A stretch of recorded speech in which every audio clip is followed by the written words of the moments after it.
All right, so we're doing something a little bit differently today. A lot of you guys know that I'm the sole person who runs the show. I do the research, the writing, the scripting, the editing, the taping, all of that. So sometimes my brain doesn't always want to focus and do things that, I need to do.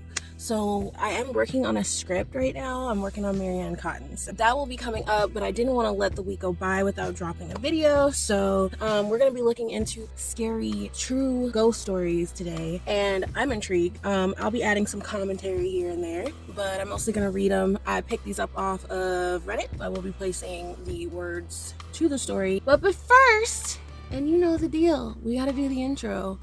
Welcome back to Creepy Cassetti, your place for horror in reality and beyond. I am your host, Dee, and if this sort of content is intriguing to you, please hit that like button, the subscribe button, and the notification bell so you'll know every time I drop another video. And if you know somebody else who might also find this intriguing or fascinating, please also share, because sharing is caring, and all of these things really help the channel. You're gonna see me looking off or looking down here, and that's just because I have the stories here on my tablet. So, my experiences growing up in an extremely haunted funeral home as a child. Okay, this one's long, really long, so let's talk about it. Hello everyone, my name is Megan. I'm 35 years old and I grew up in Kentucky. Starting when I was about 5, my parents bought a funeral home. It was well over 100 years old when they bought it. They owned and ran the funeral home, and it's a pretty large home in my area. We lived in the upstairs part of the funeral home. They still own and operate the home to this day, and I visit pretty regularly and occasionally have experiences. I had a very interesting childhood growing up. This is going to be a long read. Okay. As a child, I had many experiences every day all the way up until I moved out at 19. Some were terrifying and some were comforting. We had many resident spirits that just stayed around. Some were human, some definitely were not human. Each had its own personality and temperament. I still have experiences to this day when I go visit my parents.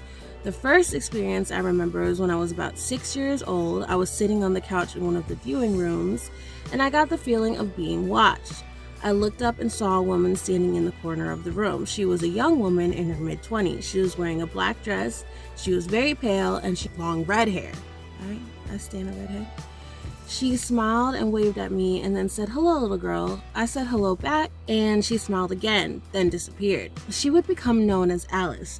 She, the most extroverted and nice of the resident spirits in the funeral home. She was very talkative. I formed a very good relationship with her, and she pretty much became like a second mother to me.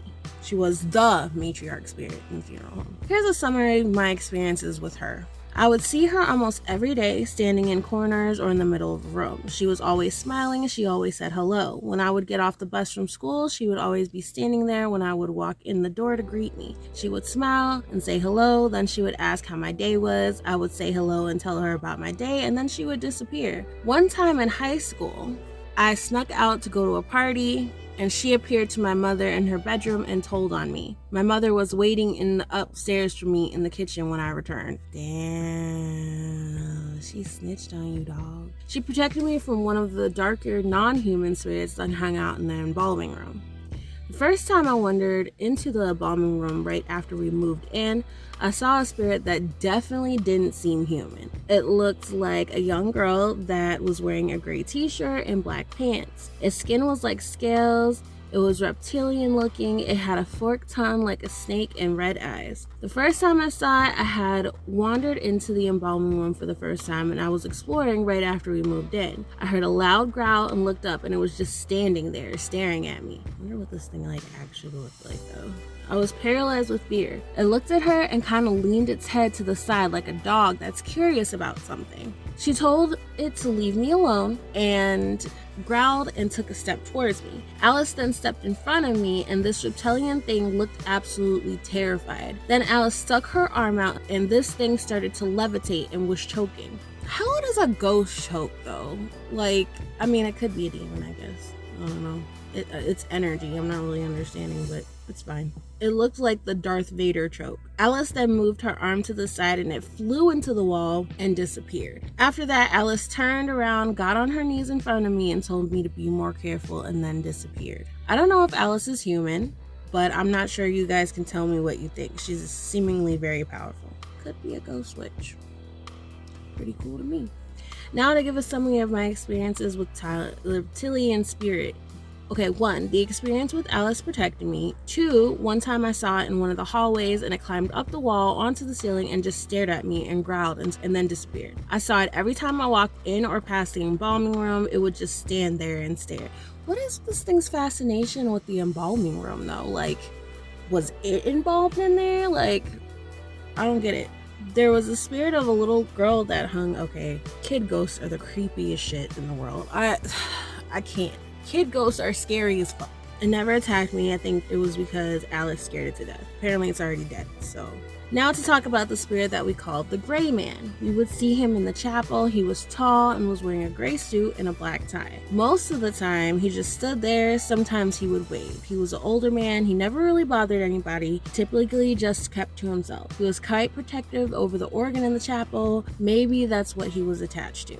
There was a spirit of a little girl that hung out in the living room. She wore a pink dress and had long blonde hair. Most of the time you could hear laughing, then she would appear in front of you, then run away and disappear. Then there was a spirit we called the General. He was a young man that wore what looked like a military dress uniform from possibly the Civil War. He never really said anything to us, but he was always polite and would tip his hat when we would see him. There was an elderly couple that we would sometimes see standing side by side. They were dressed in Victorian clothes. Oh, that's kind of cute. They loved each other in death too. That's just some of the experiences that my family and I have had. Let me know what you guys think in the comments. Also, feel free to message me. And that came from Margan Bryant 994 on Reddit.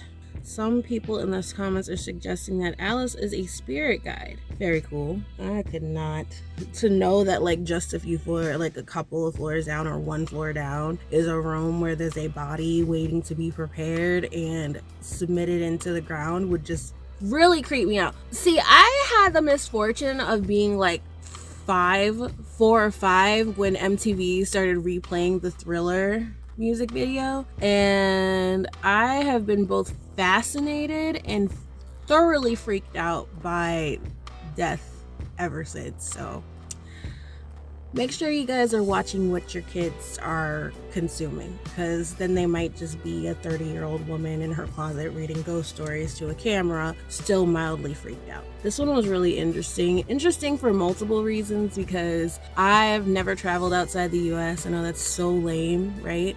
But I will someday soon, hopefully. This one, it looks like takes place in Norway, so that's very cool. This one is called Sleeping on the Tundra by Reddit user reindeerareawesome, and I'm certain they are, because deers are cool, so I'm pretty sure reindeers are pretty cool too, right? This is a story that I heard from my uncle. There was a Norwegian man, let's call him Ole, who was hiking over the tundra. Ole was enjoying the tundra. The weather had been nice and he had been lucky with fishing. He had been setting up his tent by different lakes so he could fish and stay the night there. One day when he was walking, he sees an ATV driving towards him. It was an old man, a reindeer herder. The man stopped by Ole. He introduced himself as Johan. Ole and Johan stood there and talked for a solid hour. Johan asked him where he was going, how the fish was, and try not to disturb the reindeer if he was to see them. Then right before Johan left, he said to Ole, I will give you one advice. Next time you set up a tent, ask the nature if you are allowed to rest there. The dead don't like seeing a camp sitting in their path across the endless tundra. Then Johan drove off. Ole waved him goodbye, and then he laughed a bit to himself. No, one thing I have learned is that old people are very wise. They've been around the block a few times, so if they tell you to watch your back, you should watch your back. Just saying. Ole waved him goodbye, but he laughed a bit to himself. The dead, what nonsense. He continued walking and found a beautiful lake he could rest by. He set up his tent and started fishing.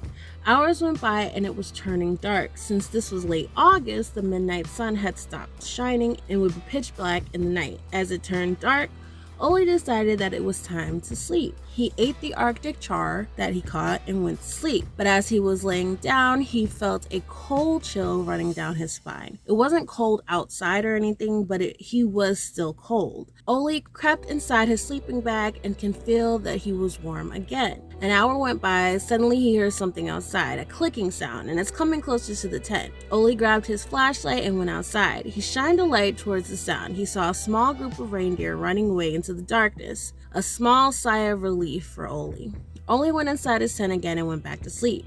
This time, around half an hour went by. This time he heard a sound again. It was like something was scraping the ground. He took the flashlight again and went outside. What he saw was a fox running away from there.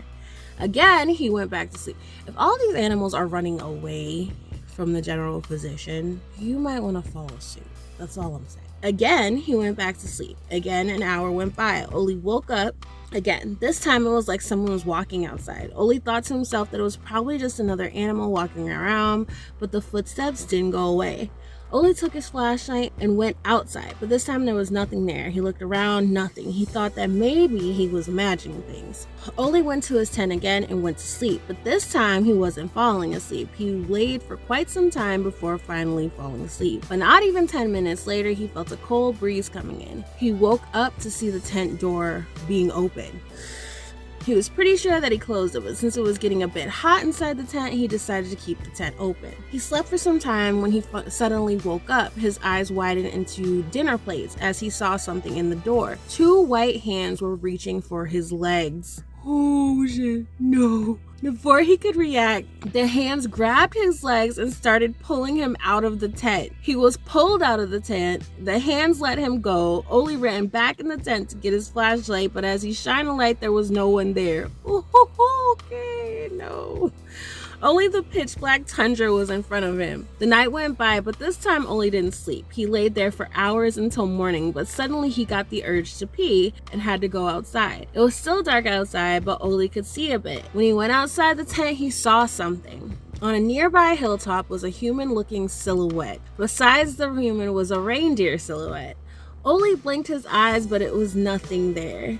When the morning came, Ole quickly packed up his tent and left the place. He walked around. I'm sorry, I would have been left. I don't care if it's the middle of the night. I'm gonna set that flashlight upwards, illuminate my area, and I'm gonna pack it on up and pump on out of there, okay? No. Okay, so when morning came, Ole quickly packed up his tent and left the place. He walked around 1 kilometer when he saw an ATV coming towards him. It was old Johan again. They started talking again. Johan asked how the night was. Ole told him what he had experienced, and Johan just laughed. Told you to ask permission. If you don't, the dead won't let you sleep. Ole also told Johan about the silhouettes. Johan told Ole that no one travels with a reindeer like that anymore, but that it was a dead person that he saw, and Johan then drove off into the tundra. Ole continued his trip, but this time he always asked permission when he set up a tent. When he had almost reached his destination, he saw another ATV driving towards him.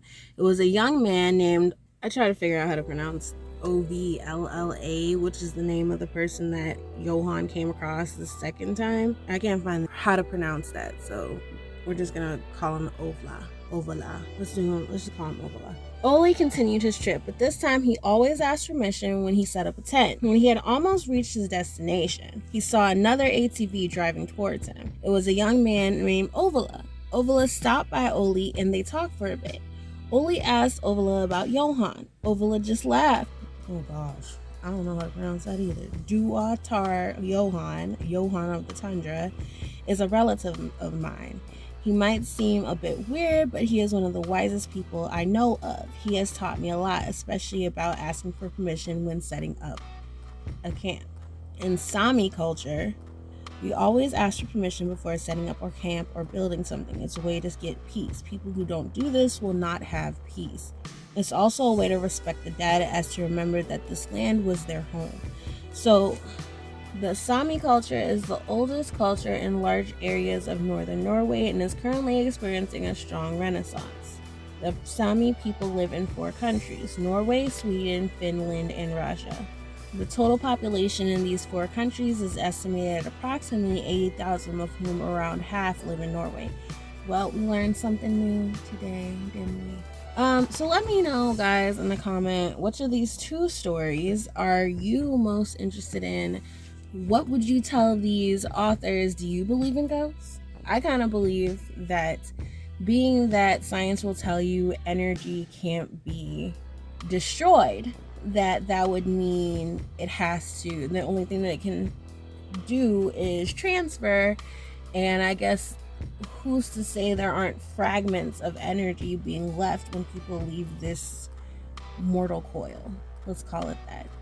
But I think the veil gets a little thinner every single year, and we are happening upon October next month.